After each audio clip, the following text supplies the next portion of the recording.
Hello, good evening. শুনতে পাচ্ছিস?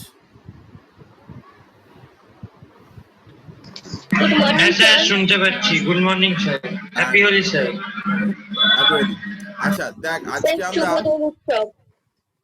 আজকে আমরা কেমিক্যাল বন্ডের কয়েকটা জিনিস আগে পড়িয়েছি, কিন্তু আবার আমরা রিভিশন করাচ্ছি। কোশ্চেন অ্যান্সার কীরকম কী কোশ্চেন আসে সেই বিষয়ে আলোচনা করব আজকে। যদিও দোল আছে, কিন্তু আমরা তো অফলাইন ক্লাস করতে পারছি না, কারণ দোলের মধ্যে সব গাড়ি টাড়ি অসুবিধা বা আসা যাওয়ার অসুবিধা, সেই জন্য আমরা অনলাইনই করছি আজকে। তো দেখ যে আমরা ফ্যাজান্স রুল এটা নিয়ে আলোচনা করব। ফ্যাজান্স রুল কোভ্যালেন্ট বন্ডিং এর মধ্যে এছাড়াও খুব গুরুত্বপূর্ণ একটা পার্ট রয়েছে ভ্যালেন্স বন্ড থিওরি, এবং সব থেকে দরকারি হচ্ছে হাইব্রিডাইজেশন। এই পার্টটা নিয়ে আলোচনা করা, তো এটা নিয়ে আমরা আলোচনা করব। অ্যাজ সাচ আমাদের এমনি সিলেবাসে সবই পড়ানো হয়ে গেছে, কিন্তু আমরা জাস্ট রিভাইজ করছি এবং কোশ্চেন অ্যান্সার ইত্যাদি এই ফর্মে আর কি আলোচনা করছি। তো প্রথম আমরা চলে আসছি সেটা হচ্ছে যে ফ্যাজান্স রুল। এই রুল থেকে সবসময় কোশ্চেন দেয়, খুবই ইম্পর্ট্যান্ট একটা রুল ফ্যাজান্স রুল। তো সেখানে রুলের বক্তব্য কি আছে এবং তার থেকে কিরকম ধরনের কোশ্চেন আসে ইত্যাদি আমরা সেগুলো নিয়ে বলছি। প্রথম কথা হচ্ছে যে ফ্যাজান্স রুলটা কি কারণে দেয়া হয়েছিল। ফ্যাজান্স রুলটা হচ্ছে এই কারণেই দেয়া হয়েছিল যে কোনো কম্পাউন্ড কিন্তু পুরোপুরি আয়নিক হয় না। 100% আয়নিক বলে কোনো কম্পাউন্ড নেই। কম্পাউন্ড আয়নিক যেগুলো হয় তার মধ্যে কিন্তু কিছু কিছু কোভ্যালেন্ট ক্যারেক্টার থাকে। We can find covalent character in ionic bond. Ionic বন্ডের মধ্যে কিন্তু সবসময় কিছু না কিছু কোভ্যালেন্ট ক্যারেক্টার থাকে। 100% আয়নিক এরকম কোনো বন্ড হয় না। তো এখন যদি 100% আয়নিক বন্ড না হয়, যদি কোভ্যালেন্ট ক্যারেক্টার তার মধ্যে থাকে, তো কতটা পার্সেন্টেজ কোভ্যালেন্ট ক্যারেক্টার তাতে আছে, কতটা পরিমাণ কোভ্যালেন্ট ক্যারেক্টার রয়েছে, সেই ব্যাপারটা কিন্তু আমরা এই ফ্যাজান্স রুল দিয়ে কিন্তু আইডেন্টিফাই করতে পারি যে what is the percentage of covalent character in ionic bond. তো সেটা নিউমেরিক্যালি আমরা হয়তো ক্যালকুলেট করতে পারি না, কিন্তু কম্পেয়ার করতে পারি যে অনেকগুলো কম্পাউন্ড দিয়ে দিলে তার মধ্যে কাতে আয়নিক ক্যারেক্টার বেশি আছে, কাতে কোভ্যালেন্ট ক্যারেক্টার বেশি আছে। তো তার মানে কোভ্যালেন্ট ক্যারেক্টার ইন আয়নিক বন্ডের মধ্যে কোভ্যালেন্ট ক্যারেক্টার কতটা আছে সেটা বোঝার জন্যই কিন্তু আমরা ফ্যাজান্স রুলটা ইউজ করি। ফার্স্ট কথা। সেকেন্ড থিং হচ্ছে সেটা হচ্ছে যে আমরা তো আগেই বলেছি যে বন্ড 100% আয়নিক বা 100% কোভ্যালেন্ট এমনটা সম্ভব নয়। তার মধ্যে প্রত্যেকটা বন্ডের মধ্যেই কিছু কিছু each bond has some ionic character, তার মধ্যে কিছু কিছু আয়নিক ক্যারেক্টার থাকে, এবং some covalent character in it, তার মধ্যে কিছুটা কোভ্যালেন্ট ক্যারেক্টারও থাকে। এই দুটো ক্যারেক্টারই একই সাথে থাকে। এখন আমি বুঝবো কি করে যে কতটা আয়নিক ক্যারেক্টার বা কতটা কোভ্যালেন্ট ক্যারেক্টার আছে, সেটা আমরা আইডেন্টিফাই করব কি করে? দেখ, তার জন্য দুটো টার্ম আমাদের জানতে হবে। প্রথম কথা হচ্ছে যে এখানে কিন্তু দুটো ঘটনা গুরুত্বপূর্ণ। প্রত্যেকটা অ্যাটমের নিউক্লিয়াস, এটা হচ্ছে নিউক্লিয়াস, আর এটা হচ্ছে নিউক্লিয়াস।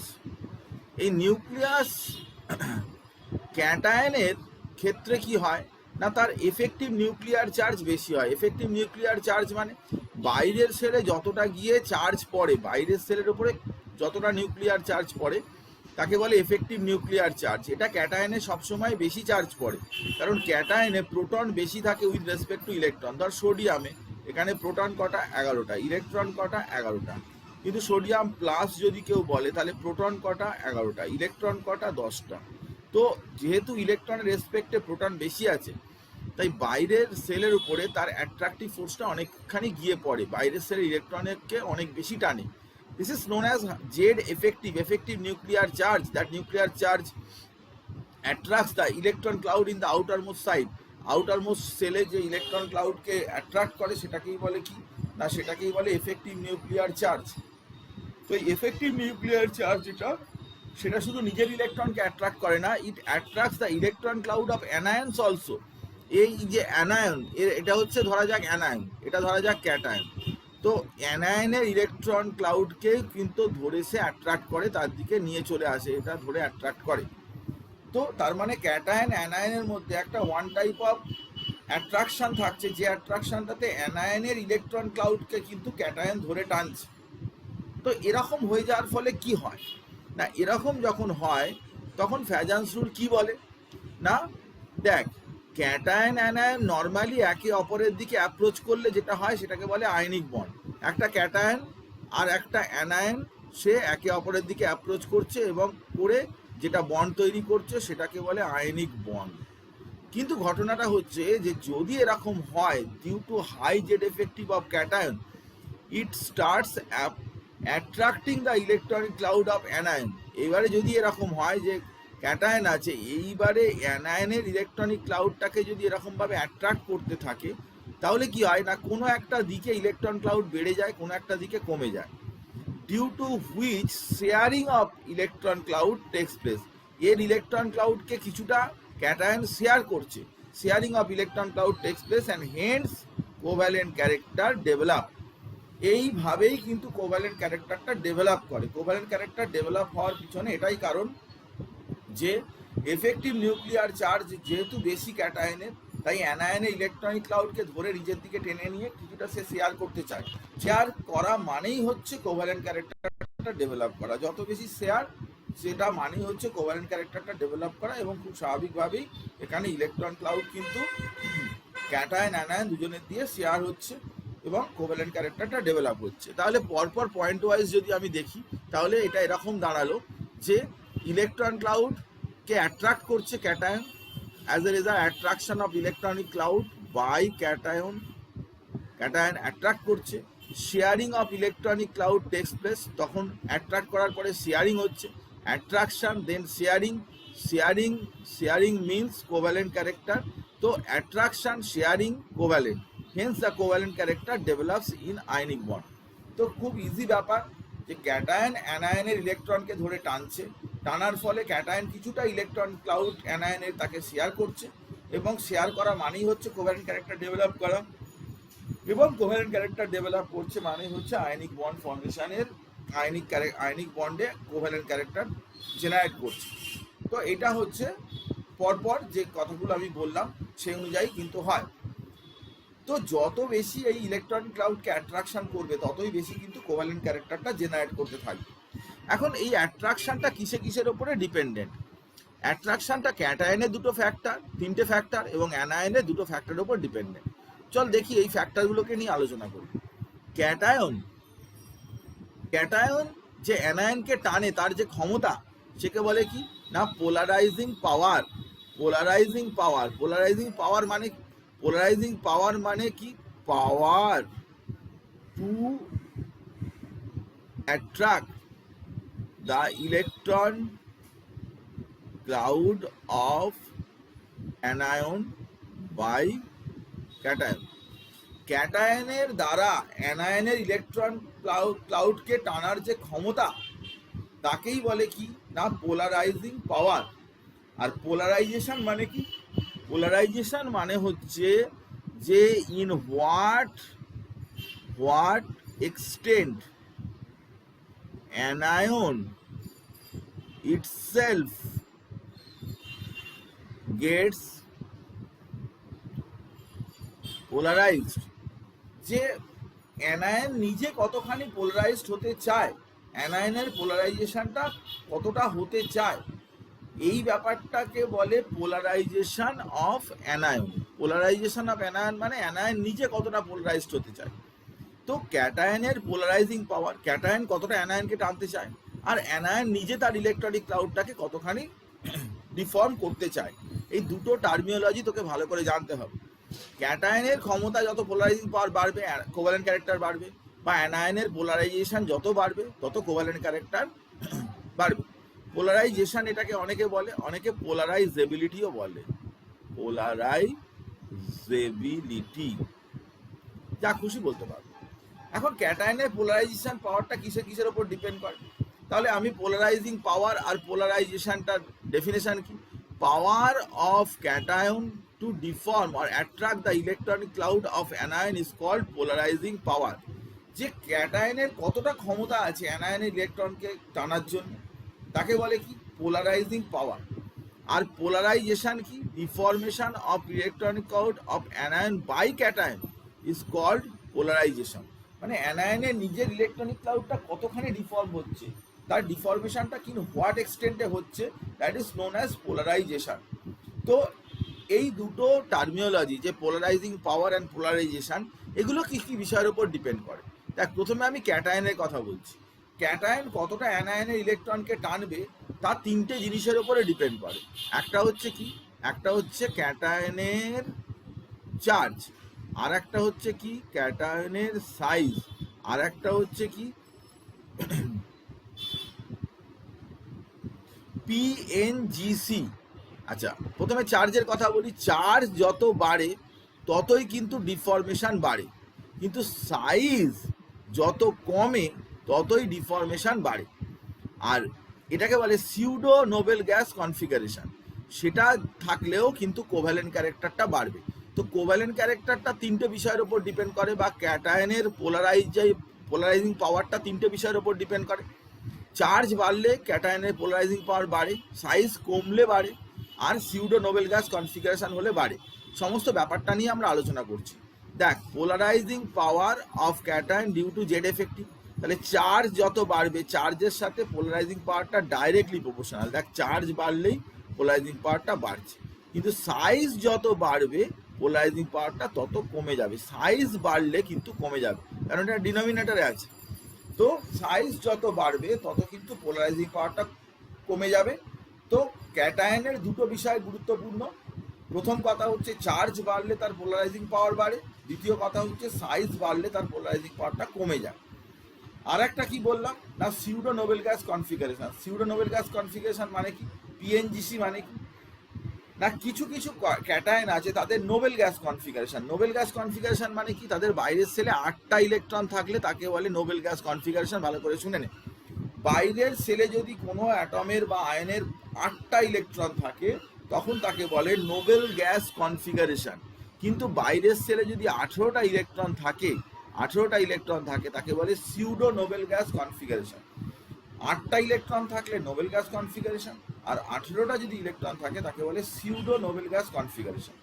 এখন এই 8টা ইলেকট্রন বা 18টা ইলেকট্রন কীরকম, আমি এক্সাম্পল দিয়ে দেখাই, তাহলে তুই বুঝতে পারবি। এরকম ধরো কথা সোডিয়ামে দেখ এই 2s2 2p6, মানে তোর 8টা ইলেকট্রন আছে বাইরে, বা এটা 3s2 3p6, মানে বাইরে 8টা ইলেকট্রন আছে, বা 3s2 3p6, বাইরে 8টা ইলেকট্রন আছে। এগুলো সবই কিন্তু নোবেল গ্যাস কনফিগারেশন, এটা প্রত্যেকেই কিন্তু Nobel gas configuration. Pseudo noble gas configuration বলতে কি বোঝায়? বাইরের সেলের 3s2 3p6 3d10, মানে এখানে 18টা ইলেকট্রন আছে। 3s2 3p6 3d10, মানে এখানে 18টা ইলেকট্রন। তো 18টা যদি ইলেকট্রন থাকে বাইরের সেলে, যদি 18 ইলেকট্রন কনফিগারেশন হয়, তাহলে সেই ধরনের কনফিগারেশনকে বলে কি না, pseudo noble gas configuration. Pseudo noble gas configuration বলতে বোঝায় যে বাইরের সেলে 18টা ইলেকট্রন থাকবে, এরকম থাকলে সেটাকেই বলে পিএনজিসি। পিএনজিসি হচ্ছে সিউডো নোবেল গ্যাস কনফিগারেশন। এখন এই সিউডো নোবেল গ্যাস কনফিগারেশন যেটা অ্যানায়নের ক্ষেত্রে কি?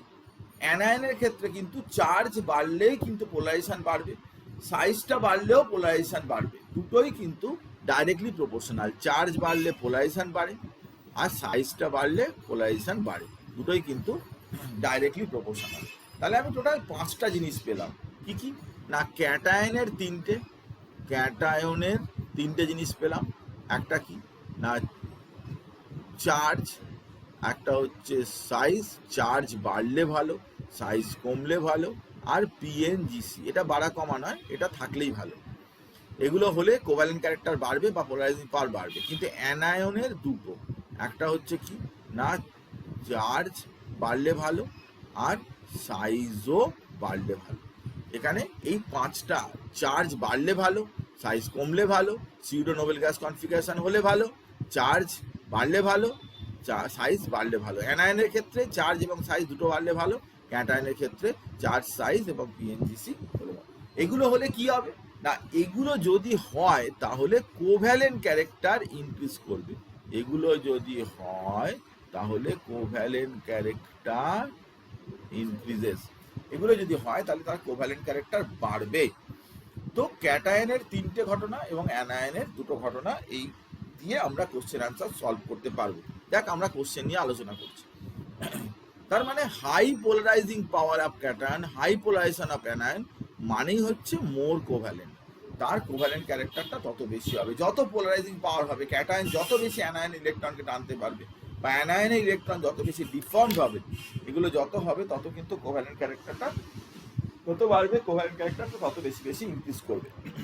তো এখন এইখানে আমরা একটা শর্ট ট্রিকের কথা বলছি, যে এটা SCLA মানে কি, small cation large anion, cation positive anion negative. তো দুজনের কিন্তু চার্জ বেশি হলেই কোভ্যালেন্ট ক্যারেক্টারটা বেশি, সেই জন্য চার্জের ব্যাপারটা আর মনে রাখতে হবে না, চার্জ বেশি হলেই কোভ্যালেন্ট ক্যারেক্টার বেশি হবে।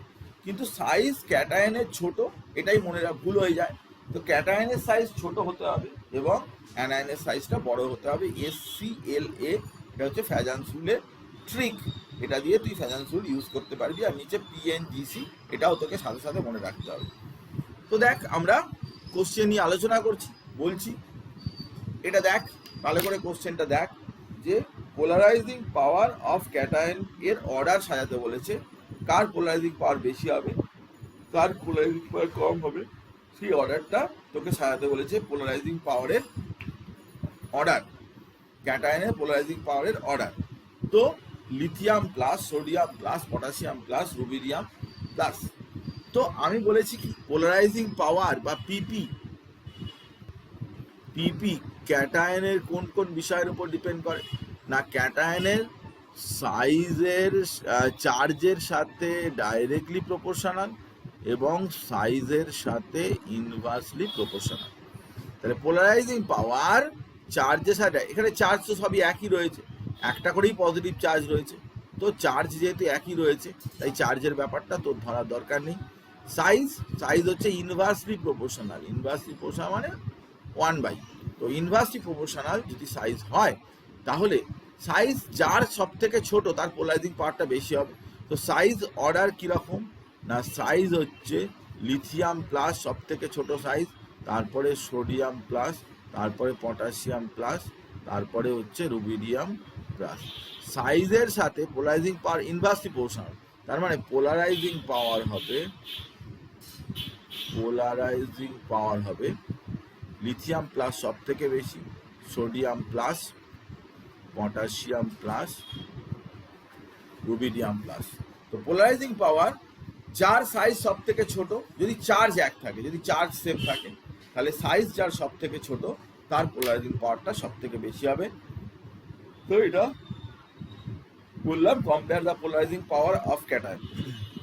এবার তোর একটা ট্রাই কর, এটা বল যে কার পোলারাইজিং পাওয়ার বেশি হবে, সোডিয়াম প্লাস না কপার প্লাস, সোডিয়াম প্লাস না কপার প্লাস, কার বেশি বল, কমেন্ট বক্সে লেখ।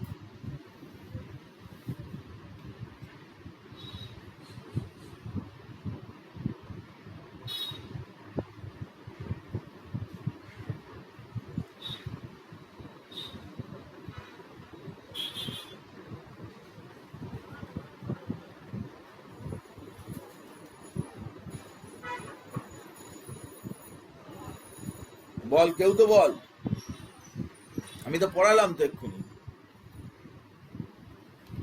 এক্ষুনি পড়ালাম তো, এক্ষুনি পড়িয়েই তো জিজ্ঞাসা করছি।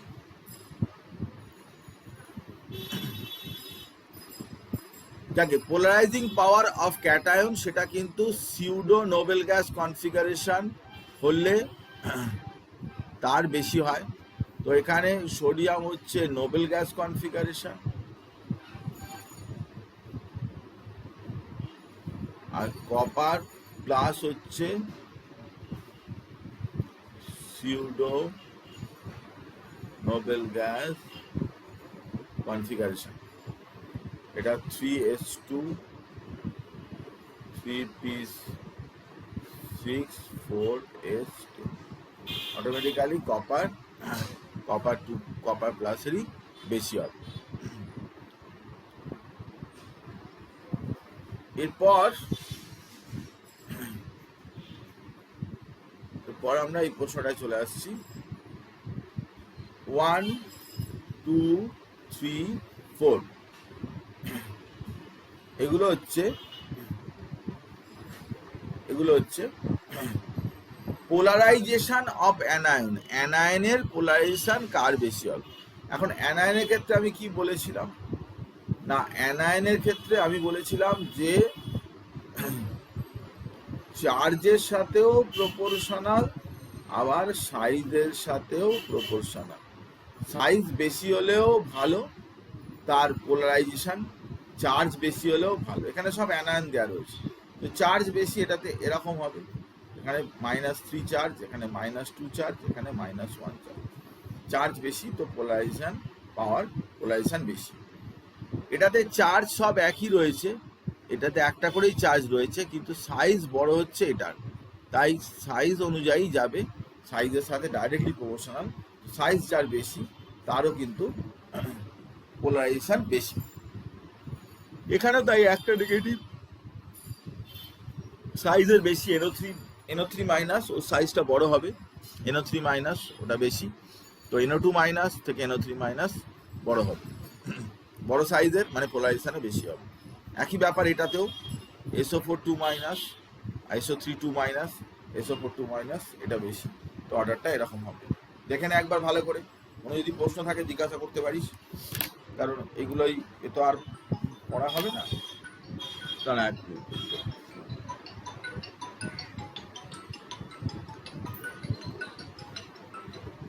হ্যালো বল।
ঠিক আছে।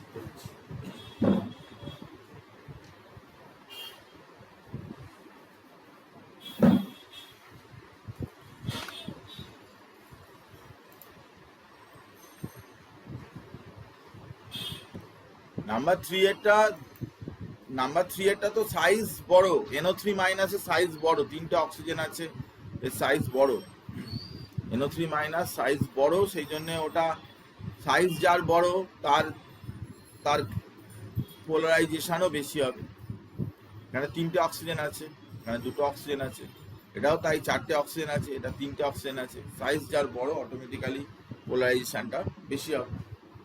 এখানে তো চার্জ একই রয়েছে, দুটোতে চার্জ সেম রয়েছে, চার্জ দিয়ে তো আর কম্পেয়ার করা যাবে না, চার্জ সেম রয়েছে, -2 -2 বা -1 -1, চার্জ যেহেতু সেম রয়েছে সেই জন্য পোলারাইজেশনটা সাইজের উপরে ডিপেন্ড করবে।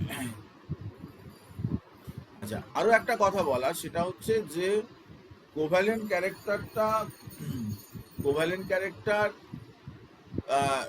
এর সাথে আরো কিছু প্রপার্টি দিয়ে দেয় যেগুলোকে কম্পেয়ার করতে বলে ফ্যাজান্স রুল দিয়ে। সেটা হচ্ছে melting point, boiling point, solubility, এই সমস্ত জিনিসপত্রগুলো করতে বলে। তো কোভ্যালেন্ট ক্যারেক্টারের সাথে মেল্টিং পয়েন্ট, বয়লিং পয়েন্ট, সলিবিলিটির ইনভার্সলি রিলেটেড। মানে কোভ্যালেন্ট ক্যারেক্টার যত বাড়বে, মেল্টিং পয়েন্ট, বয়লিং পয়েন্ট বা সলিবিলিটি এগুলো ততই কমতে থাকবে। তো সেই জন্য আমরা যদি কোভ্যালেন্ট ক্যারেক্টারটা বের করতে পারি, বা পোলারাইজেশন বের করতে পারি, বা পোলারাইজিং পাওয়ার বের করতে পারি, তাহলে automatically melting point, boiling point, solubility তার উল্টো করে সাজিয়ে দিলেই হবে। পোলারাইজিং পাওয়ার যা হবে বা কোভ্যালেন্ট ক্যারেক্টার যা হবে, melting point, boiling point, solubility তার উল্টোভাবে হবে। তো এটা আমি একটা এক্সাম্পল দিয়ে দেখাচ্ছি। ধর এই কটার কোভ্যালেন্ট ক্যারেক্টার বলেছে, এই কটার কোভ্যালেন্ট ক্যারেক্টার অর্ডার বলেছে যে কার কোভ্যালেন্ট ক্যারেক্টার বেশি হবে। তাহলে বল তো কার বেশি হবে, দেখে বল কার বেশি হবে covalent character. Increasing order of covalent character valence rule দিয়েই করতে হবে, এগুলো সবই ভ্যালেন্স রুল দিয়েই হয়।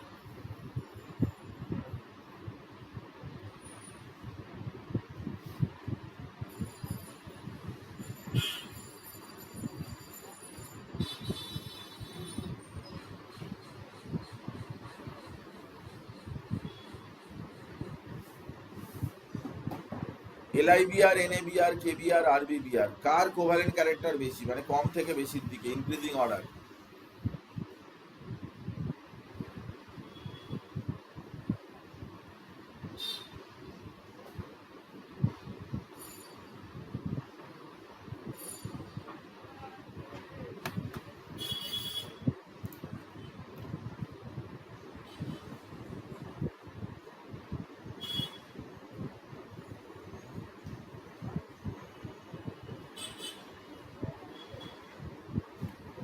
কার বেশি সব থেকে, RBR এর বেশি নয়, না ভুল হচ্ছে।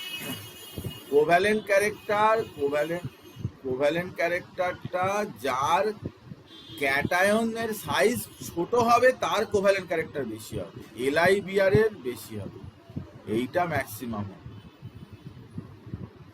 এটা ম্যাক্সিমাম কি করে হবে? এখানে তো লিথিয়াম প্লাস আছে, সোডিয়াম প্লাস আছে, পটাশিয়াম প্লাস আছে, RB প্লাস আছে। তো কোভ্যালেন্ট ক্যারেক্টারের অর্ডার হবে লিথিয়াম প্লাস সব থেকে বেশি, তারপরে সোডিয়াম প্লাস, তারপরে পটাশিয়াম প্লাস, তারপরে RB প্লাস। কারণ কোভ্যালেন্ট ক্যারেক্টারটা কি, পোলারাইজিং পাওয়ার কিন্তু প্রপোর্শনাল টু ইনভার্স অফ সাইজের সাথে ইনভার্সলি প্রপোর্শনাল। তো এর সাইজ তো ছোট, তো এর পোলারাইজিং পাওয়ার তো অটোমেটিক্যালি বেশি হবে। সাইজ যত কম হবে পোলারাইজিং পাওয়ার তো তত বেশি হবে। তাহলে LIBR ইনক্রিজিং অর্ডার হবে এরকম, RBBR তার চাইতে বেশি, KBR তার চাইতে বেশি, NABR তার চাইতে বেশি, LIBR, এরকম অর্ডারটা হবে। RBBR, KBR, NABR, LIBR, increasing order of covalent character.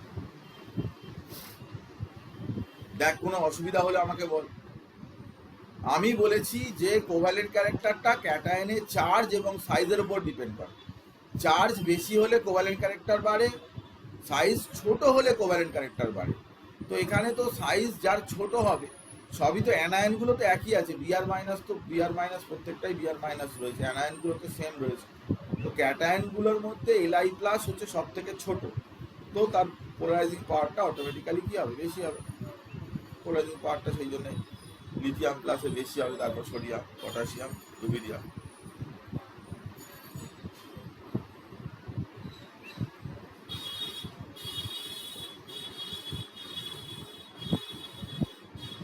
এটা বলতো দেখি, ইনক্রিজিং অর্ডার অফ কোভ্যালেন্ট, এগুলো সব বোর্ডসের কোশ্চেন থেকে আমি দিয়েছি। Increasing order of covalent character try কর।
Increasing order of covalent character, হ্যাঁ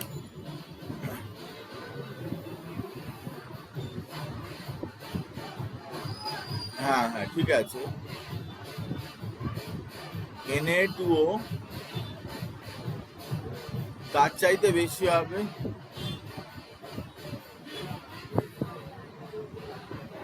এটা +1 চার্জ, এটা +2 চার্জ অ্যালুমিনিয়াম।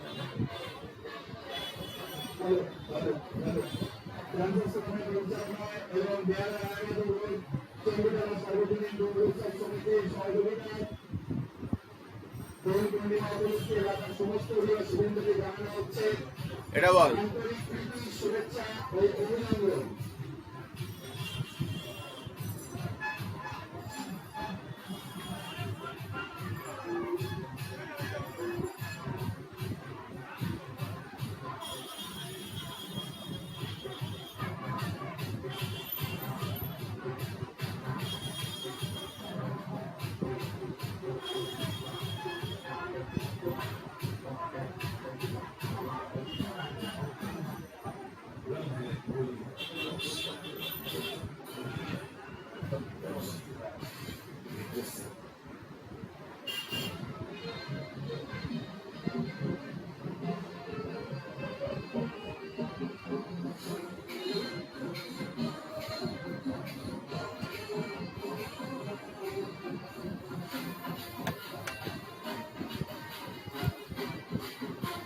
সিউসিএল বেশি হবে, হ্যাঁ ঠিকই কথা। এনএস সিউসিএল বেশি হবে। সিউডো নোবেল গ্যাস কনফিগারেশন, এখানে যা হইচই চিৎকার চেঁচামেচি হচ্ছে দোল নিয়ে, এটা হচ্ছে সিউডো নোবেল গ্যাস, এটা হচ্ছে নোবেল গ্যাস কনফিগারেশন। তার মানে NaCl এর চাইতে সিউসিএল এর বেশি হবে, এরকম হবে। সিউসিএল বেশি হবে NaCl এর চাইতে। আচ্ছা, মেল্টিং পয়েন্টের অর্ডার দুটো করে দেওয়া আছে, উপরের দুটো নিচের দুটো।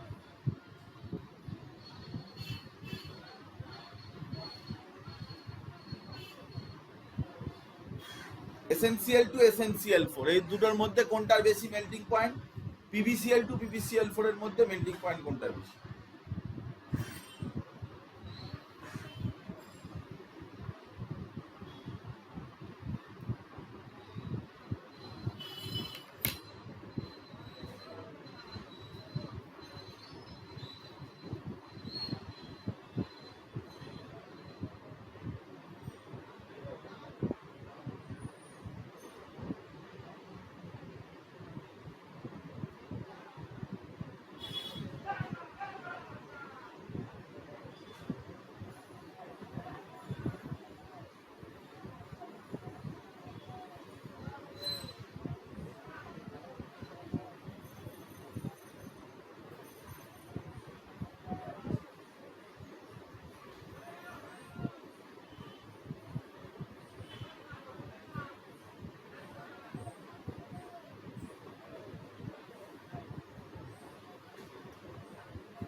এসেনসিয়াল টুর বেশি,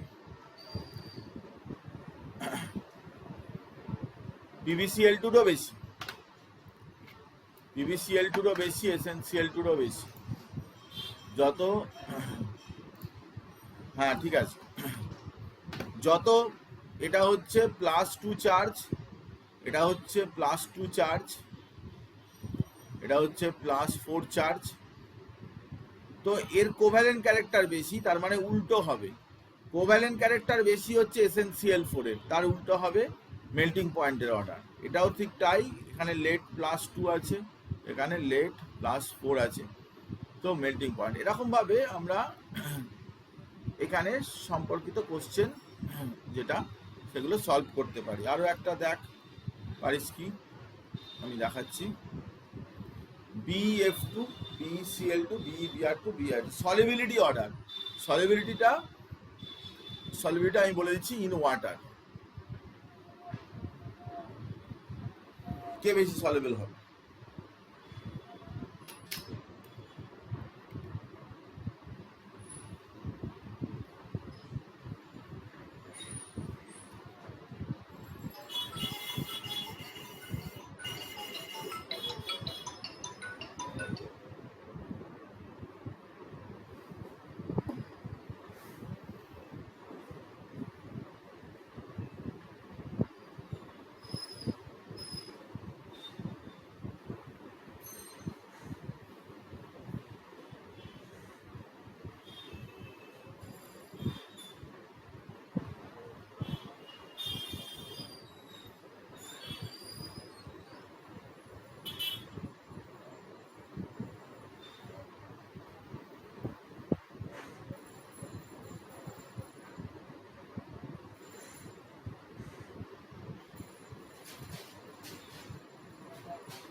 না, BI2 বেশি হবে না। BI2 তো কোভ্যালেন্ট ক্যারেক্টার বেশি হয়ে গেল, কারণ আয়োডিনের তো সাইজ বড়, আয়োডিনের তো সাইজ বড়। কোভ্যালেন্ট ক্যারেক্টার যার বেশি সলিবিলিটি তার কম।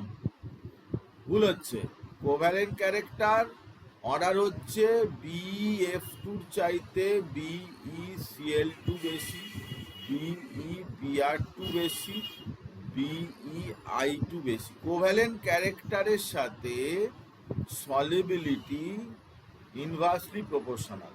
তার মানে সলিবিলিটি হবে BF2 সব থেকে বেশি, তারপরে BeCl2, তারপরে BeBr2, তারপরে BeI2। BI2টা সব থেকে কম হবে, BI2টা সব থেকে কম হবে, এইভাবে হবে। তো সলিবিলিটি অর্ডার গেল। তো এরকম ধরনের সাজানসুল থেকে কোশ্চেন হতে পারে যেগুলো বললাম। আচ্ছা, এরপরে আমরা যে বিষয়টা চলে যাব সেটা হচ্ছে যে ভ্যালেন্স বন্ড থিওরি এবং হাইব্রিডাইজেশন রিলেটেড বিষয়টা নিয়ে আমরা একটু আলোচনা করছি এবং কোশ্চেনের কথা বলছি তারপর। তো প্রথম কথা হচ্ছে যে লুইস ইলেকট্রন থিওরি বা লুইস ডট স্ট্রাকচার সেটা কেমিক্যাল কোভ্যালেন্ট বন্ডের ক্ষেত্রে ভুল প্রমাণিত হওয়ার পরে ভ্যালেন্স বন্ড থিওরি এসেছিল। তো লুইস স্ট্রাকচারের মধ্যে কিন্তু কোনো রকমভাবে কোনো এনার্জি রিলেটেড ফ্যাক্টর নিয়ে আলোচনা করা হয়নি, যে স্টেবিলিটি পাবে বা এনার্জি কম হবে, এসব নিয়ে করা হয়নি। শুধু করা হয়েছিল কি না, 8টা ইলেকট্রন বাইরের সেলে বা 2টো ইলেকট্রন হলে ইনার্ট গ্যাসের কনফিগারেশন পেলেই কিন্তু সেই কোভ্যালেন্ট বন্ডটা স্টেবল হবে, এভাবে বলা হয়েছিল। কিন্তু পরবর্তীকালে অনেক কম্পাউন্ড দেখা গেল যেগুলো কিনা এরকম ধরনের হয় না, 8টার চাইতে বেশি বা কম ইলেকট্রনও থাকছে। সেই পয়েন্ট অফ ভিউ থেকে দেখা গেল যে লুইসের থিওরি ভুল। তো আমরা যখন ভ্যালেন্স বন্ড থিওরি নিয়ে আলোচনা করছি সেখানে কিন্তু ভ্যালেন্স বন্ড থিওরি অবশ্যই একটা কোয়ান্টাম মডেল। কোয়ান্টাম মডেল মানে এখানে এনার্জি রিলেটেড ফ্যাক্টরগুলো নিয়ে আমরা আলোচনা করব এবং একটা অ্যাটম কিভাবে বন্ড করলে বেশি স্টেবিলিটি পায় সেই ব্যাপারটা দেখব। সেই জন্য এটা একটা কোয়ান্টাম বা এনার্জি রিলেটেড একটা মডেলের কথা বলা হচ্ছে ভ্যালেন্স বন্ড থিওরিটায়। এবং এই ভ্যালেন্স বন্ড থিওরিতে সমস্ত বাইরের সেল যেটা ভ্যালেন্স সেল যেটা, সেই ভ্যালেন্স সেলের ওপরেই বেস করে আমরা এই থিওরিটা বানিয়েছি। এবং সেখানে কয়েকটা ফ্যাক্টর কিন্তু গুরুত্বপূর্ণ। কী কী ফ্যাক্টরের উপর আমরা লক্ষ্য রাখবো সেটা হচ্ছে যে অ্যাটমিক অরবিটাল কেমন কেমন থাকে সেটা আমাদের কাছে গুরুত্বপূর্ণ, হাইব্রিডাইজেশন হবে এখানে এবং ওভারল্যাপ অফ অ্যাটমিক অরবিটালসের ওভারল্যাপ হবে। তো এই সমস্ত ব্যাপারগুলো নিয়ে আমরা ডিটেলে ডিসকাস করে দিই। আগে আমরা পড়িয়েছি ভ্যালেন্স বন্ড থিওরি এবং হাইব্রিডাইজেশন, আবারও আমরা একবার ব্রাশ আপ করে দিচ্ছি। তো এই যে ভ্যালেন্স বন্ড থিওরি কথা আমি বললাম, যে থিওরিটার মধ্যে অ্যাটমিক অরবিটাল, হাইব্রিডাইজেশন এবং ওভারল্যাপ অফ অ্যাটমিক অরবিটালস রয়েছে, সেখানে বেসিক ব্যাপারটা কি? বেসিক ব্যাপারটা হচ্ছে যে কোভ্যালেন্ট বন্ড যখন ফর্মেশন হবে তখন কিন্তু ওভারল্যাপ করেই হবে। দেখ কি লেখা আছে, যে this theory states that the covalent bond is form between the two atoms by the overlap of half filled valence atomic orbital, by the overlap of half-filled valence atomic orbital or each atom containing unpaired electron. Unpaired electron আছে এরকম যে orbital সেটা একে অপরের সাথে overlap করবে। ধরা যাক এইখানে একটা আনপেয়ার্ড ইলেকট্রন আছে আর এইখানে একটা আনপেয়ার্ড ইলেকট্রন আছে, এরা কি করবে না একে অপরের উপরে ওভারল্যাপ করবে, এরকমভাবে ওভারল্যাপ করবে এবং এই জায়গাটা দুটো ইলেকট্রন থেকে যাবে, এটাই বন্ড তৈরি হবে। তো কোভ্যালেন্ট বন্ড করার জন্য ভ্যালেন্স বন্ড থিওরিটা এইটুকুই কথা বলা রয়েছে যে covalent bond is form between the two atoms by the overlap of half filled valence atomic orbital. এটাতে একটা করে ইলেকট্রন থাকতে হবে, একটা করে ইলেকট্রন থাকতে হবে, দুটো করে বা পেয়ার্ড ইলেকট্রন থাকলে কিন্তু হবে না। Each atom containing unpaired electron, প্রত্যেকটা অ্যাটমের মধ্যে আনপেয়ার্ড ইলেকট্রন থাকতে হবে। Each atom containing unpaired electron থাকার কথা বলা হয়েছে। এখন এই যে unpaired electron, how does orbital overlap, কিভাবে এই অরবিটালগুলো ওভারল্যাপ করবে, হাউ ডাজ অরবিটালগুলো কিভাবে এই ওভারল্যাপটা সম্ভব। তো অরবিটাল যখন ওভারল্যাপ করতে যাবে বেশ কিছু কন্ডিশন জরুরি। তো প্রথম কথা, দুটো অরবিটাল আনপেয়ার্ড ইলেকট্রন সহ যখন কাছাকাছি আসে, ধরা যাক এই একটা হাইড্রোজেন অ্যাটম, এই একটা হাইড্রোজেন অ্যাটম, এর নিউক্লিয়াস এটা, এর নিউক্লিয়াস এটা, আর ইলেকট্রন এটা। তো তাতে কত রকমের ফোর্স এখানে কাজ করে, কি ফোর্স কাজ করে না, প্রথম কথা হচ্ছে যে কোনো নিউক্লিয়াস সে কি করে, এই যার নিউক্লিয়াস সে তার নিজের ইলেকট্রনকেও তো অ্যাট্রাক্ট করে, প্লাস অন্যের ইলেকট্রন নিজের ইলেকট্রনকে অ্যাট্রাক্ট করছে এবং অন্যের ইলেকট্রনকেও অ্যাট্রাক্ট করছে। আবার আরেকটা নিউক্লিয়াস সে তার নিজের ইলেকট্রনকেও অ্যাট্রাক্ট করছে আবার অন্যের ইলেকট্রনকেও অ্যাট্রাক্ট করছে। তাহলে এখানে শুধু অ্যাট্রাকটিভ ফোর্স এগুলোও পাওয়া গেল। যে অ্যাট্রাকটিভ ফোর্স কি না, নিউক্লিয়াস তার নিজের ইলেকট্রন এবং অন্য আরেকটা অ্যাটমের যে ইলেকট্রন তাকে দুজনকে অ্যাট্রাক্ট করছে। সাথে সাথে কিন্তু রিপালসিভ ফোর্সও আছে। রিপালসিভ ফোর্সগুলো কোনগুলো না, এর নিউক্লিয়াস এবং এর নিউক্লিয়াসের মধ্যে রিপালসিভ ফোর্স এবং এর ইলেকট্রন এবং এর ইলেকট্রনের মধ্যেও রিপালসিভ ফোর্স রয়েছে। তাহলে অ্যাটমগুলোর মধ্যে কিন্তু দু ধরনের ফোর্স কাজ করছে, কিছু কিছু আছে অ্যাট্রাকটিভ ফোর্স, আবার কিছু কিছু রিপালসিভ ফোর্স। তো ওভারল্যাপ হবে কখন? না, ওভারল্যাপ হওয়ার জন্যে কি জরুরি?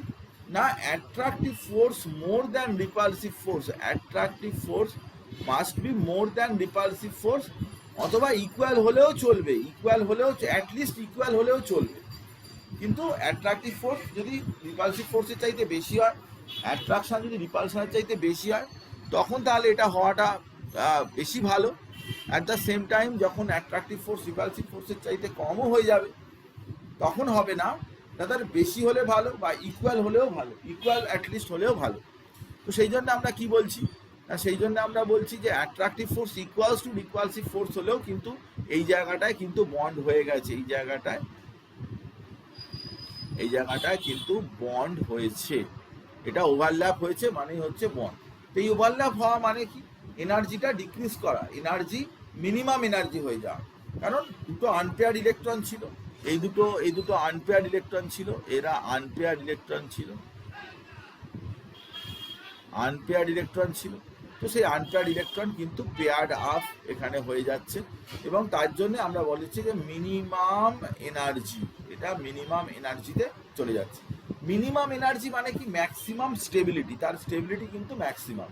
মিনিমাম এনার্জি মানেই হচ্ছে ম্যাক্সিমাম স্টেবিলিটি, মানে এরকম করে থাকতে চায়, এরকম করে কোনো অ্যাটম সে তার থাকার টেন্ডেন্সি হচ্ছে এইভাবে যে ওভারল্যাপ করে। কারণ আনপেয়ার ইলেকট্রনগুলো কোনো সময় থাকতে চায় না, আনপেয়ার ইলেকট্রনগুলো সবসময় কি চায় না, তারা পেয়ার্ড আপ হতে চায়, একা একা সিঙ্গেল ইলেকট্রন থাকতে চায় না, তারা পেয়ার্ড আপ হতে চায়, এবং সেখানে ম্যাক্সিমাম স্টেবিলিটি সেখান থেকে পাওয়া যায়, ম্যাক্সিমাম স্টেবিলিটি হয়।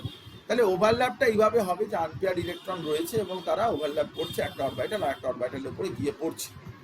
এখন এই জিনিসটা করার জন্য কয়েকটা বিষয় গুরুত্বপূর্ণ। এটা তো ওভারল্যাপ বুঝতেই পারলাম যে একটা অ্যাটম আর একটা অ্যাটমের উপরে, একটা অ্যাটমের অরবিটাল আর একটা অ্যাটমের অরবিটালের উপরে গিয়ে পড়েছে, দিস ইজ কল্ড ওভারল্যাপ, একে ওভারল্যাপ বলে। এবং অ্যাট দ্য সেম টাইম আরও একটা কথা বলার দরকার, সেটা হচ্ছে যে এই ওভারল্যাপ করেই কিন্তু কোভ্যালেন্ট বন্ড হবে। কোভ্যালেন্ট বন্ড হওয়ার জন্য কিন্তু জরুরি যে ফ্যাক্টরটা, সেটা হচ্ছে যে ওভারল্যাপ করা, অরবিটালগুলোর মধ্যে একে অপরের সাথে ওভারল্যাপ করাটা, এটাই হচ্ছে জরুরি ফ্যাক্টর। ওভারল্যাপ না করলে কিন্তু কখনোই কোভ্যালেন্ট বন্ড ফর্মেশনটা হওয়া সম্ভব নয়, বা কোভ্যালেন্ট বন্ড ফর্মেশনটা হবে না। তখন এই ওভারল্যাপ যে করছে, সেই ওভারল্যাপ কি এক্সটেন্টে হচ্ছে, কতটা ওভারল্যাপ হচ্ছে, তার উপরে বন্ডের স্টেবিলিটিটা দায়ী। গ্রেটার দ্য ওভারল্যাপ, আমরা কি বলছি না, greater the overlap stronger is the bond form between two atoms and smaller bond length. যত ওভারল্যাপটা স্ট্রঙ্গার হবে, যত বেশি হবে ওভারল্যাপটা, ততই কিন্তু বন্ডটা স্ট্রং হবে, এবং দুটো অ্যাটমের মধ্যে কিন্তু সেটা বন্ডটা স্ট্রং হবে, এবং স্মলার বন্ড লেন্থ হবে, বন্ড লেন্থটাও তত ছোট হতে থাকবে। তো greater the overlap, stronger is the bond formed between the two atoms and smaller is the bond length. তো এখন এই যে আইডিয়ার উপর বেস করে যদি আমরা ওভারল্যাপ করি, তাহলে বিভিন্ন রকমের ওভারল্যাপ হতে পারে। ধর এই যে ওভারল্যাপটা হয়েছে, এটা কিন্তু খুব একটা বেশি ওভারল্যাপ হয়নি, একেবারেই খুবই কম দেখা যাচ্ছে এই জায়গাটায় শুধুমাত্র ওভারল্যাপ হয়েছে, এটা কিন্তু খুবই স্মল অ্যামাউন্ট অফ ওভারল্যাপ হয়েছে। তো এটা হচ্ছে লেস স্টেবল। আবার এর চাইতে যদি একটু বেশি ওভারল্যাপ হয়, দেখছি যে এর চাইতে একটু বেশি ওভারল্যাপ হয়েছে, এই জায়গাটা ওভারল্যাপ হয়েছে, তাহলে এটা কম্পারেটিভলি মোর স্টেবল। বা আরও একটু বেশি, এটা অনেকটাই বেশি ওভারল্যাপ হয়ে গেছে, এটা অনেকটাই বেশি ওভারল্যাপ হয়ে গেছে, এটা কিন্তু মোস্ট স্টেবল এখানে বলা হচ্ছে। তো তার মানে অরবিটাল ওভারল্যাপ, সেই অরবিটাল ওভারল্যাপ কিন্তু কখনো কখনো কম স্টেবল বা বেশি স্টেবল বা আরও বেশি স্টেবল হতে পারে, কতখানি এক্সটেন্টে ওভারল্যাপ হচ্ছে। যত কম ওভারল্যাপ হবে বন্ড লেন্থটা বেশি হবে, বন্ড লেন্থটা বড় হবে। তো বন্ড লেন্থটা লেস স্টেবল, এটা হাই বন্ড লেন্থটা বেশি। এটা মোর স্টেবল, এটা স্মলার বন্ড লেন্থ, এটা most stable smallest bond length. তো অরবিটাল ওভারল্যাপ যখন করবে, তখন কিন্তু তার বন্ড লেন্থটা কিন্তু লেস স্টেবল। যদি কম ওভারল্যাপ হয়, স্মলার ওভারল্যাপ হয়, তাহলে কিন্তু তার বন্ড লেন্থটা কিন্তু বড় হবে।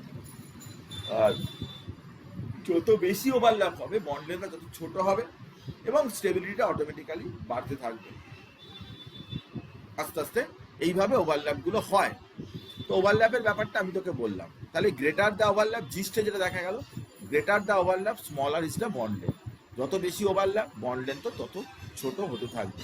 Greater the overlap smaller the bond length, greater small. এবারে দেখ যে বিষয়টা নিয়ে বলবো সেটা হচ্ছে না, এই যে অরবাইটাল ওভারল্যাপ করছে, অরবাইটাল একে অপরের সাথে ওভারল্যাপ হচ্ছে, এই ওভারল্যাপ যখন করবে তখন কিন্তু জরুরি ব্যাপার যেটা সেটা হচ্ছে আনপেয়ার্ড ইলেকট্রন থাকতে হবে। এই কথা তো আমি আগেই বলেছি যে আনপেয়ার্ড ইলেকট্রন যদি না থাকে, আনপেয়ার্ড ইলেকট্রন যদি অরবাইটালে না থাকে তাহলে কিন্তু এই ওভারল্যাপটা সম্ভবপর নয়, এই ওভারল্যাপটা কখনোই হবে না। আনপেয়ার্ড ইলেকট্রন অবশ্যই থাকতে হবে। তো এই আনপেয়ার্ড ইলেকট্রন থাকার ব্যাপারটা যেটা সেটা কিভাবে আমরা ব্যাপারটাকে দেখবো না, বাইরের সেলটা দেখলেই আমি বুঝতে পারবো যে তার আনপেয়ার্ড ইলেকট্রন রয়েছে। তো আনপেয়ার্ড ইলেকট্রন থাকলেই ওভারল্যাপ করবে, কিন্তু এই যে আনপেয়ার্ড ইলেকট্রন থাকলেই যে ওভারল্যাপ করছে, শুধুমাত্র কি একটাই ক্রাইটেরিয়া যে আনপেয়ার্ড ইলেকট্রনটা থাকতে হবে তাহলেই কি ওভারল্যাপ করতে পারবে? না, এই ব্যাপারেও কিন্তু আরো নিয়ম কানুন রয়েছে, সেই নিয়ম কানুনটার কথা আমি বলছি। এই ব্যাপারেও ওয়েট করতে হবে, যে আরো কন্ডিশন দেখে নিতে হবে। কি কন্ডিশন? না, তাদের যে আনপেয়ার ইলেকট্রন আছে সেগুলো কি প্যারালাল স্পিন না অপোজিট স্পিন? অপোজিট স্পিনে সবসময় বন্ড হয়, প্যারালাল স্পিনে কিন্তু কখনোই বন্ড হয় না। আর উই অফ অপোজিট স্পিন, আমরা কি অপোজিট স্পিনে আছি? এটাই দেখার বিষয় যে অপোজিট স্পিনে যদি অ্যাটমগুলো থাকে তবেই কেবলমাত্র বন্ড করতে পারবে। তাহলে এরা কি বলছে? Yes we have opposite spin. Yes, আমাদের অপোজিট স্পিনই রয়েছে, উল্টো স্পিনই রয়েছে। এবং তাহলে কুল আমরা বন্ড করতে পারি, cool let's paired up and form bond. তো আমাদের আনপেয়ার্ড ইলেকট্রন আছে এবং সেটা অপোজিট স্পিনে রয়েছে এবং আমরা সহজেই বন্ড করতে পারি। এবং এইভাবে অরবাইটাল ওভারল্যাপ করার ক্ষেত্রে এই বিষয়গুলো গুরুত্বপূর্ণ, যেগুলো পর আমি ছবি করে তোকে দেখালাম। ব্যালেন্স বন্ড থিওরিটা ছবি দিয়েই আমি তোকে বোঝাচ্ছি। তো এখন এরকমভাবে বন্ড হয়ে গেল, কিন্তু এই বন্ড হওয়ার ক্ষেত্রে ওভারল্যাপ তার আবার বিভিন্ন রকমের টাইপ আছে। Positive overlap, negative overlap, zero overlap. এই পজিটিভ, নেগেটিভ, জিরো ওভারল্যাপ কথাগুলো মানে কি? মানে হচ্ছে যে দেখ, যখন কোনো ইলেকট্রন সেই ইলেকট্রনটা মুভ করে, যখন ধর এরকম এই বরাবর ইলেকট্রনটা মুভ করছে, তো ইলেকট্রনটা এরকম ওয়েভের মতো মুভ করে। তার একটা পজিটিভ প্লাস অ্যাম্পলিটিউড, তার একটা মাইনাস অ্যাম্পলিটিউড, বা তার একটা প্লাস অ্যাম্পলিটিউড, মাইনাস অ্যাম্পলিটিউড, এরকম থাকে। তো একে বলে ফেজ ওরিয়েন্টেশন। এর নাম হচ্ছে ফেজ ওরিয়েন্টেশন। মানে কোন ফেজে থাকে, পজিটিভ ফেজ, নেগেটিভ ফেজ। যদি পজিটিভের সাথে আর একটা যদি পজিটিভে পড়ে বা নেগেটিভের সাথে নেগেটিভ পড়ে, তখন কিন্তু সেগুলো ইন ফেজ ওভারল্যাপ হয়। In phase overlap. কিন্তু যদি এরকম হয় যে একটা এরকম ভাবে গেছে আর একটা ঠিক এইভাবে গেছে, তাহলে একজনের পজিটিভের সাথে আরেকজনের নেগেটিভ, একে বলে out of phase overlap. In phase overlap, out of phase overlap. তো এখন ঘটনাটা হচ্ছে যে in phase overlap, out of phase overlap কি করে হচ্ছে আমি তোকে দেখাচ্ছি। তাহলে এরকম দুটো পি অরবিটাল একে অপরের দিকে আসছে, তো এরও পজিটিভ, এরও পজিটিভ, এরও পজিটিভ, মানে অ্যাম্পলিটিউড, এগুলো কোনো চার্জ নয়, পজিটিভ নেগেটিভ কোনো চার্জ নয়, অ্যাম্পলিটিউড ফাংশনগুলো হচ্ছে পজিটিভ নেগেটিভ।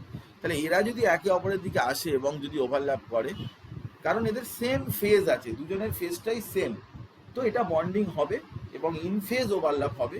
এটা একে অপরের সাথে ওভারল্যাপ করবে এবং ইন ফেজ ওভারল্যাপ হবে, একে বলে পজিটিভ ওভারল্যাপ। এর নামই হচ্ছে পজিটিভ ওভারল্যাপ। এরকম ধরনের ওভারল্যাপ যদি করে, this is known as positive overlap. তো ইনফেজ ওভারল্যাপ বা পজিটিভ ওভারল্যাপ একে অপরের উপরে গিয়ে পড়ছে এবং ইনফেজ ওভারল্যাপ, পজিটিভ ওভারল্যাপ হচ্ছে। আজকে দেখ যে ইনফেজের জায়গায় তুই যদি এখানে দুটো যদি নেগেটিভ তুই রাখিস, এই যে নেগেটিভ, এখানে নেগেটিভ রেখেছিস, তাহলেও কিন্তু তাকে বলে পজিটিভ ওভারল্যাপ। পজিটিভ ওভারল্যাপ মানে নেগেটিভ বা পজিটিভ বড় কথা নয়, একই ফেজগুলো ম্যাচ করে গেলে যেটা হয় তাকেই বলে ইনফেজ ওভারল্যাপ বা পজিটিভ ওভারল্যাপ। তো এটা নেগেটিভ হলেও সেই একই রকম হবে যে ফেজটা ম্যাচ করেছে। না যে এগুলোকে সবগুলোকেই বলে পজিটিভ ওভারল্যাপ। পজিটিভ ওভারল্যাপ এটাকেও বলছে, এগুলোকে ইনফেজ ওভারল্যাপ, অনেকে বলে ইনফেজ ওভারল্যাপ। কিন্তু একটা পজিটিভ আর একটা নেগেটিভ এরকম যদি হয়ে যায় তাকে বলে নেগেটিভ ওভারল্যাপ। যেরকম ধর আমি তোকে দেখাচ্ছি যে এখানে দেখ নেগেটিভ ওভারল্যাপটাকে কোনটাকে বলছে, দুটো অরবিটাল তুই দেখতে পাচ্ছিস। তো কিন্তু এই দুটো অরবিটালের মধ্যে যে যে অরবিটালগুলোর ফেজগুলো যেগুলো রয়েছে সেগুলো কিন্তু ফেজগুলো ম্যাচ করেনি, এটা কিন্তু ডিফারেন্ট ফেজে আছে, ডিফারেন্ট ফেজে আছে, নেগেটিভ পজিটিভ ডিফারেন্ট ফেজে আছে। তো যদি ডিফারেন্ট ফেজে থাকে তাহলে কিন্তু তারা ওভারল্যাপ করবে না, যদি ওভারল্যাপ করেও সেই ওভারল্যাপকে বলে out of phase overlap. Out of phase overlap মানে সেখানে কিন্তু নো বন্ডিং, সেখানে কিন্তু কোনো বন্ডিং হবে না, হওয়ার প্রশ্নই ওঠে না, কারণ আউট অফ ফেজ ওভারল্যাপ হয়ে যাচ্ছে, একটা ফেজ এর সাথে আরেকটা ফেজের কোনো মিল নেই। তো আউট অফ ফেজ ওভারল্যাপ মানে সেখানে কিন্তু কোনো রকম কোনো ওভারল্যাপের প্রশ্ন উঠছে না এবং সেখানে কিন্তু কোনো বন্ডিং হওয়ারও ব্যাপার নেই। তো নেগেটিভ ওভারল্যাপ এখানে আমরা বলছি, এটাকে বলে নেগেটিভ ওভারল্যাপ। কিন্তু জিরো ওভারল্যাপ মানে কি? জিরো ওভারল্যাপ মানে সেটা আরো একটু ডিফারেন্ট জিনিস।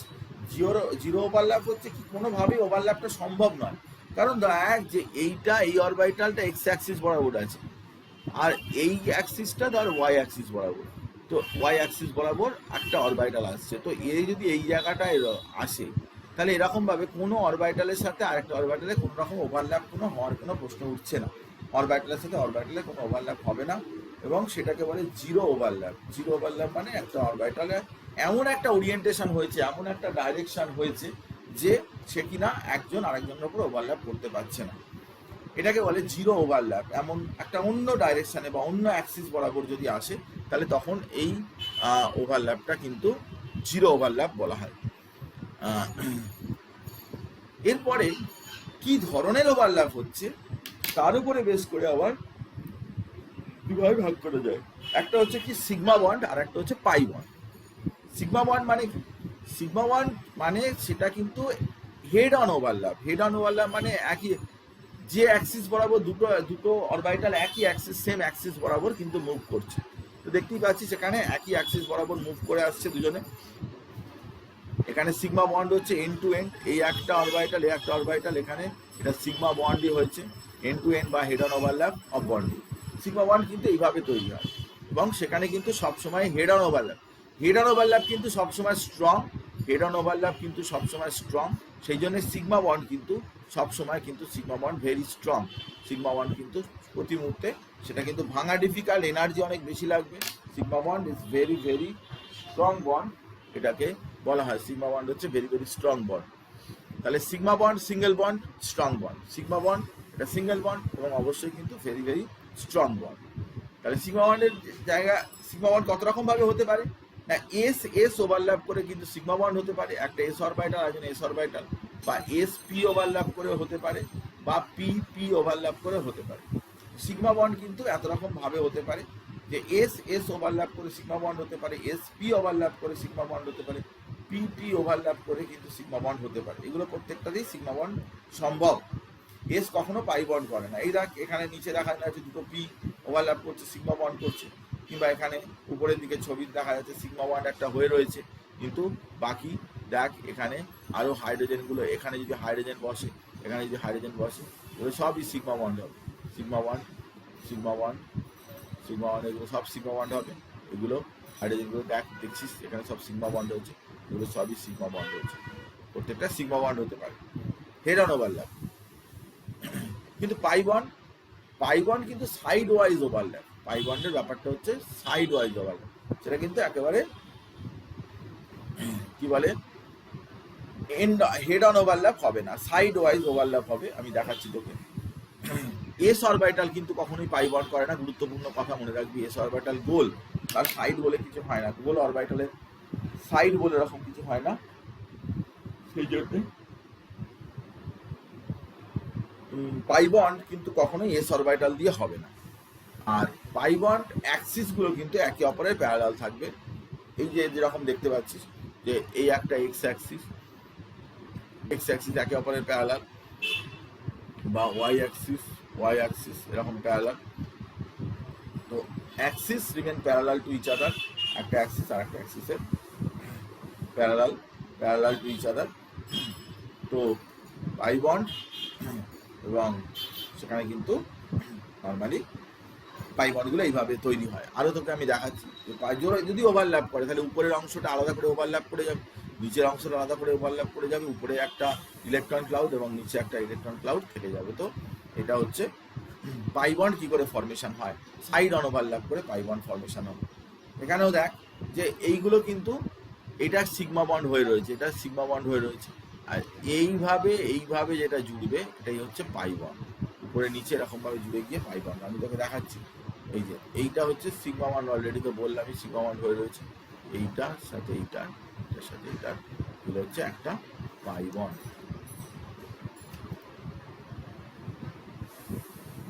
সিগমা বন্ড পাই বন্ডের স্ট্রেংথের কথা যদি বলতে হয় তাহলে সিগমা বন্ড অনেক বেশি স্ট্রং, সিগমা বন্ডের স্ট্রেংথ অনেক বেশি, পাই বন্ডগুলো সবসময় উইক হয়, পাই বন্ডগুলো রিয়াকশানে সহজে ভেঙে যায়।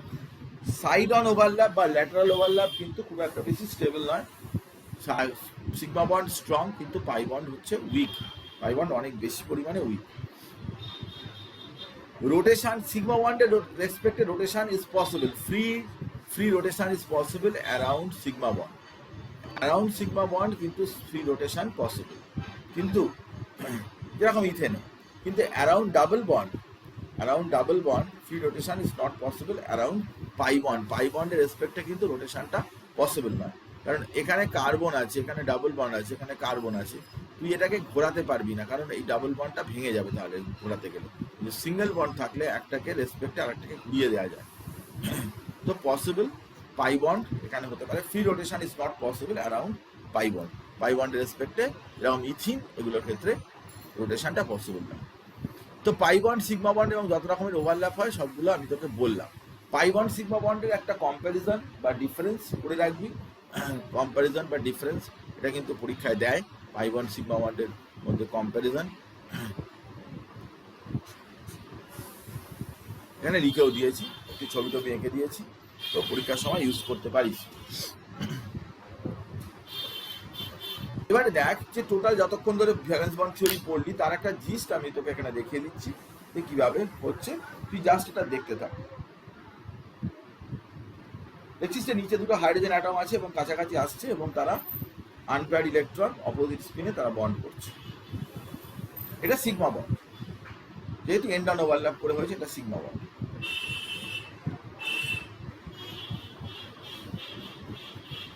এস ওভারল্যাপ করে সিগমা বন্ড হতে পারে, এসপি ওভারল্যাপ করে হতে পারে, পিপি ওভারল্যাপ করেও হতে পারে।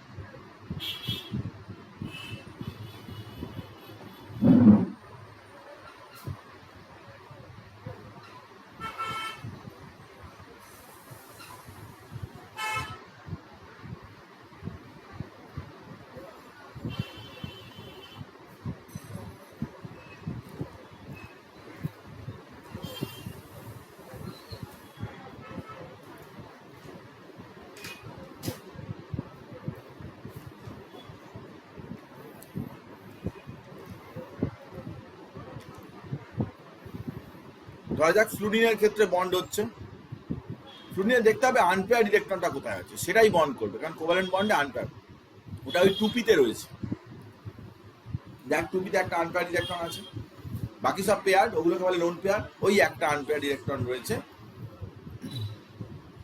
এবার ইলেকট্রনগুলো সব পি অরবিটালে সাজানো রয়েছে, ধরা যাক 2px এর আনপেয়ার্ড ইলেকট্রনটা রয়েছে, বাকি লোন পেয়ারগুলো রয়েছে। এরকম একটা ফ্লুডিনের অরবিটাল আর একটা ফ্লুডিনের অরবিটালের সাথে ওভারল্যাপ করবে, দেখাচ্ছি আমি ওভারল্যাপটা। পিএক্স এর লোন পেয়ারটা রয়েছে, এটা একটা শুধু আনপেয়ারটাই পার্টিসিপেট করছে বন্ডিং এ, দেখতেই পাচ্ছিস কাছাকাছি চলে আসবে,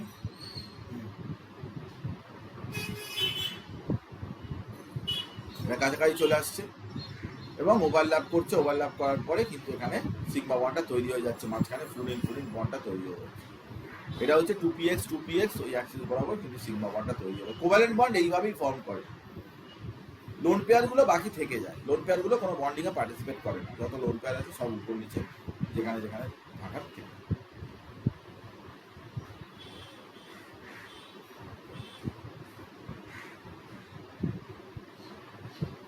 অক্সিজেনে একটা সিগমা আছে, একটা পাই আছে, তো দেখ পাই বন্ডটা কিভাবে ফর্ম করছে অক্সিজেনে,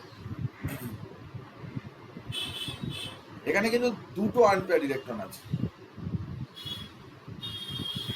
একটা সিগমা করার জন্য, একটা পাই করার জন্য। এই যে দুটো আনপেয়ার ইলেকট্রন দেখতে পাচ্ছিস, একটা জেড অ্যাক্সিস বরাবর, একটা ওয়াই অ্যাক্সিস বরাবর।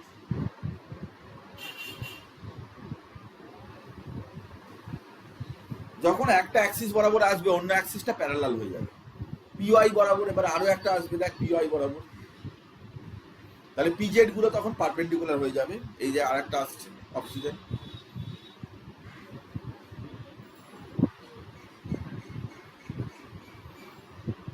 এইটা যেটা সোজা এসে পড়ছে ওটা হচ্ছে সিগমা বন্ড হবে, এইটা হচ্ছে সিগমা বন্ড।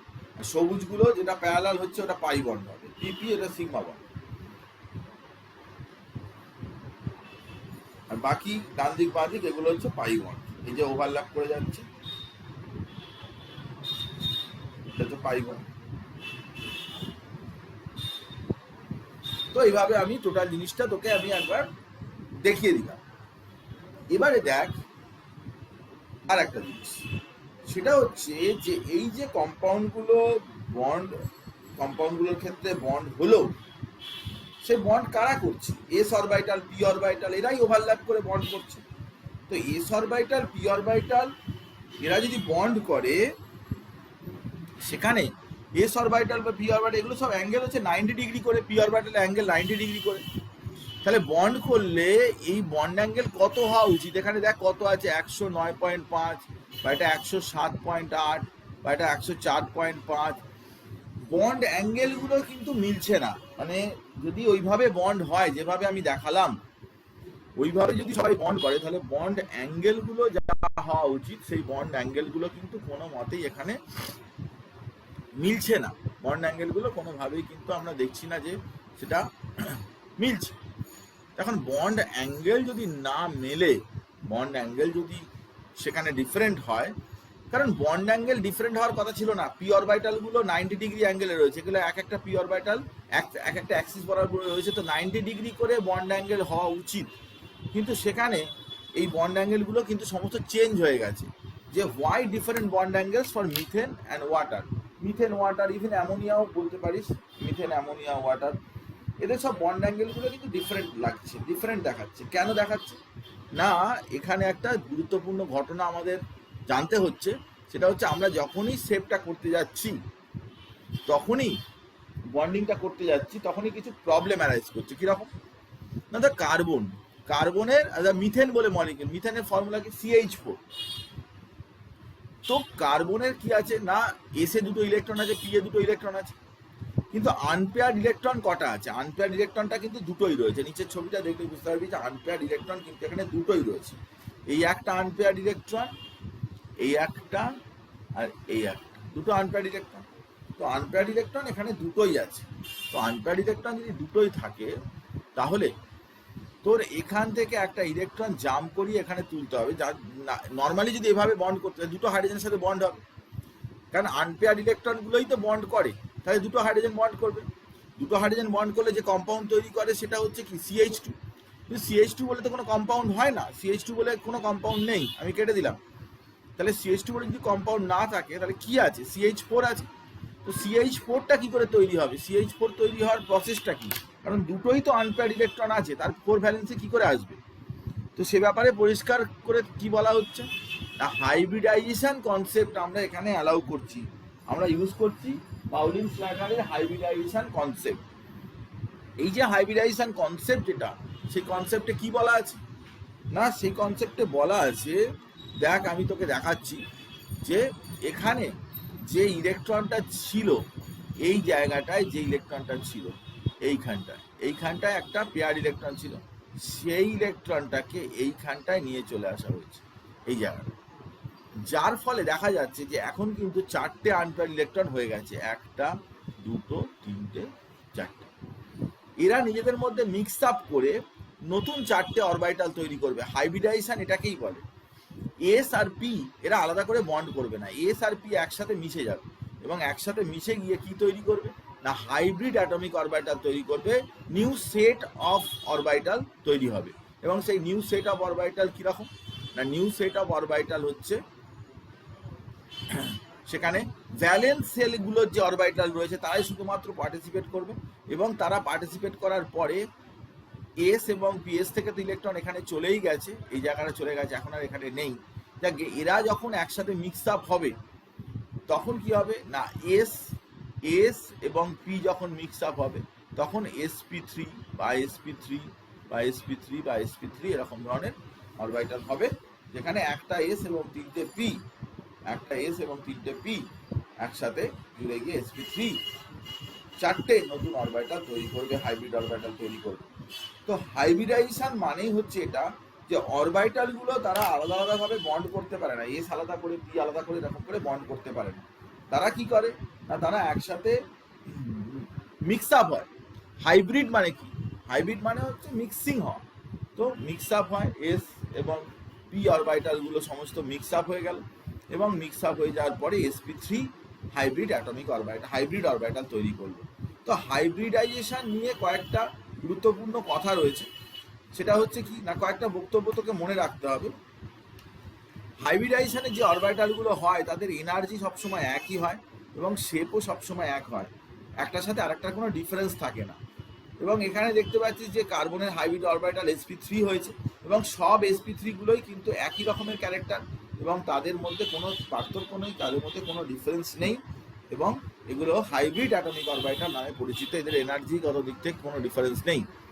তো এই কথা আমরা বলছি যে হাইব্রিডাইজেশন তাহলে কি, hybridization is the process of intermixing of the orbital slightly different in energy, energy একটু আলাদা হতে পারে, so as to distribute their energies, resulting the formation of new set of orbitals of equivalent energy। সমস্ত একই এনার্জির কয়েকটা orbital তৈরি করবে এবং তাদের এনার্জি সবসময় একজনের সাথে আরেকজনের আলাদা কিছু হবে না। নিজেদের মধ্যে এনার্জি ডিফারেন্স ছিল আগে বিফোর হাইব্রিডাইজেশন, কিন্তু আফটার হাইব্রিডাইজেশন কিন্তু আলাদা হবে না। দ্বিতীয় কথা কি না, কতগুলো হাইব্রিড অরবিটাল তৈরি হবে, number of hybrid orbitals form, সেটা is equals to the number of atomic orbitals hybridized. Atomic orbital কতগুলো হাইব্রিডাইজড হচ্ছে তার উপরে বেস করে হাইব্রিড অরবিটাল তৈরি। দুটো যদি অরবিটাল জোড়ে তাহলে দুটো হাইব্রিড অরবিটাল তৈরি হবে, তিনটে যদি জোড়ে তাহলে তিনটে তৈরি হবে, যতগুলো অরবিটাল জুড়ছে ততগুলোই তৈরি হবে। আর কি না, সকলের এনার্জি এবং শেপ একই রকমের হবে, হাইব্রিড অরবিটালগুলোর orbital have equivalent in energy and shape, তাদের সকলের কিন্তু এনার্জি এবং শেপ সমান হবে, একই হবে, সেম হবে। আর কি না, হাইব্রিড অ্যাটমিক অরবিটালগুলোই আসলে বন্ড করে, পিওর অ্যাটমিক অরবিটাল কিন্তু বন্ড করে না, more effective in forming stable bond, তারাই কিন্তু ঠিকঠাকভাবে বন্ড করতে পারে। এগুলো হচ্ছে হাইব্রিডাইজেশনের ফিচার্স, হাইব্রিডাইজেশনের গুরুত্বপূর্ণ যে বক্তব্যগুলো, ফিচারগুলো, সেগুলো হচ্ছে এইগুলো। এছাড়া আরও আছে যে হাইব্রিড অরবিটালস আর ডাইরেক্টেড ইনটু স্পেস সাম প্রেফার্ড ডাইরেকশন, ওর একটা পার্টিকুলার স্ট্রাকচার রয়েছে, একটা পার্টিকুলার ডাইরেকশানে কিন্তু ওরা থাকে যাতে করে মিনিমাম রিপালশন হয়। So have to minimum repulsion between the electron pairs and thus stable agreement, minimum repulsion stable arrangement যাতে হয়, মিনিমাম রিপালশন হয়, সেটাই হচ্ছে হাইব্রিডাইজেশনে সবসময় চাইবে। ধর তিনটে অরবিটাল আছে, এই একটা হাইব্রিড অরবিটাল, এই একটা হাইব্রিড অরবিটাল, এই একটা, সবসময় অ্যাঙ্গেল কত হবে না 120 ডিগ্রি, এরকম হবে না যে এরকম এরকম এরকম করে হবে না, হয়তো 90 ডিগ্রি হয়ে গেল, 90 ডিগ্রি চাইতে 120 ডিগ্রি বেশি ভালো, সেই জন্য সবাই ম্যাক্সিমাম দূরে থাকার চেষ্টা করবে। এখানে লেখা রয়েছে মিনিমাম রিপালশন এখানে হবে, এবং স্টেবল অ্যারেঞ্জমেন্ট এখান থেকে চলে আসবে। হাইব্রিডাইজেশনের ফিচার্সের মধ্যে এগুলো পড়ছে। শুধুমাত্র ভ্যালেন্স সেলের যে অরবিটাল আছে তারাই কেবলমাত্র হাইব্রিডাইজেশনে পার্টিসিপেট করবে, ইনার অরবিটাল যারা তারা কিন্তু হাইব্রিডাইজেশনে পার্টিসিপেট করবে না, ইনার অরবিটালে পার্টিসিপেট করবে না। আর আরেকটা ভুল ধারণা আছে, সেটা হচ্ছে যে শুধুমাত্র যে হাফ ফিল্ড অরবিটাল তারা যে হাইব্রিডাইজেশনে পার্টিসিপেট করে তা কিন্তু নয়। In some cases even filled ভর্তি orbital shall take part in hybridization, তারাও কিন্তু হাইব্রিডাইজেশনে টেক পার্ট করে, তারাও হাইব্রিডাইজেশনে পার্টিসিপেট করে, ফিল্ড অরবিটালও কিন্তু হাইব্রিডাইজেশনে পার্টিসিপেট করে। আর ভ্যালেন্স সেলটাই শুধু পার্টিসিপেট করবে, সে ফিল্ড হোক বা আনফিল্ড হোক বা হাফ ফিল্ড হোক, যাই হোক না কেন, তারাই সবসময় পার্টিসিপেট করবে। তো আমি এই হাইব্রিডাইজেশন দেখেছি যে কার্বন, অক্সিজেন, নাইট্রোজেন এরাই জেনারেলি হাইব্রিডাইজ করে, বেশিরভাগ ক্ষেত্রে হাইব্রিডাইজ করে। হাইড্রোজেন ক্লোরিন ফ্লুরিন এরা কিন্তু হাইব্রিডাইজেশন খুব একটা করে না, অত বেশি হাইব্রিডাইজেশন করে না। কার্বন অক্সিজেন নাইট্রোজেন তারাই কিন্তু জেনারেলি হাইব্রিডাইজেশন করে। তো হাইব্রিডাইজেশনের কমন কিছু ফেনোমেনা, কমন কিছু এক্সপ্লানেশন বললাম। আমি হাইব্রিডাইজেশন বের করার জন্য অনেক রকম নিয়ম কানুন আছে, অনেক শর্ট ট্রিক্স আছে, কিন্তু আমি তোকে দেবো একটা নতুন আইডিয়া।